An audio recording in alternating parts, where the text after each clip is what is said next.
When we start making a record, we really don't know what the hell we're going to do. We just go in and see what starts coming out. But I think there's been a few frustrations in retrospect over the last couple of records, not in the material, and certainly not in the quality of the songwriting and performances, but mostly in a sonic thing.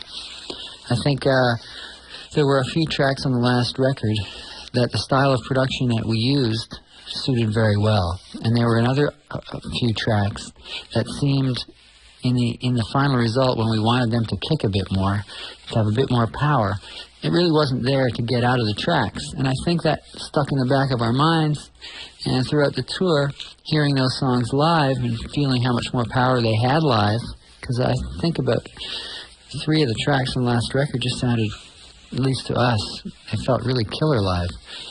And we thought, we're not capturing one element of our band. There's some element that we do that is natural to the way we play, and it comes out live, that we're not grabbing on record these days. So it was a concerted effort to grab that, and we wanted a complete change of scenery, complete change of engineers, production, everything.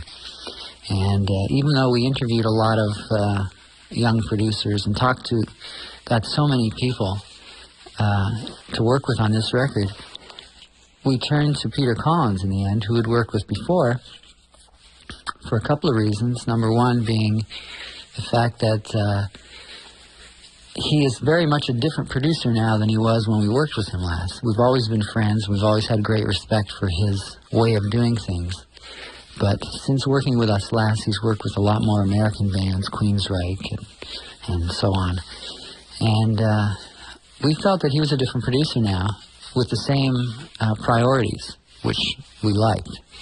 And talking to him, it was kind of like an instant, let's do this record together. As soon as we talked, we knew it would be great. So, and he agreed with the vision of what we saw, and his comments criticizing the last couple of records, sonically anyway, were very much in line with the direction we wanted to go. And we thought, bingo, here you go. This is what we need. And we said, well, what do you want to do for an engineer? Because when we worked with Peter Collins last, he was kind of teamed up with Jim Barton, who has since gone on to be a producer in his own right, and a very good one. So it was kind of like, who do you work with these days? And he goes, well, I work with lots of different people. And so we sat down to kind of a laborious but interesting search.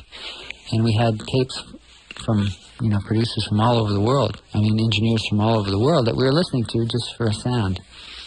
And in the end, we settled on this caveman character. His name is Kevin the Caveman Shirley.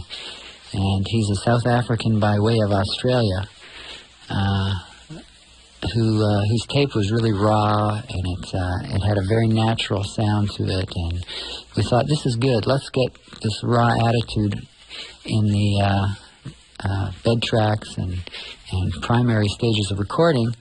Let's bring someone different in to mix it that maybe has a bit more of a sophisticated flair, a bit more of a high-tech attitude.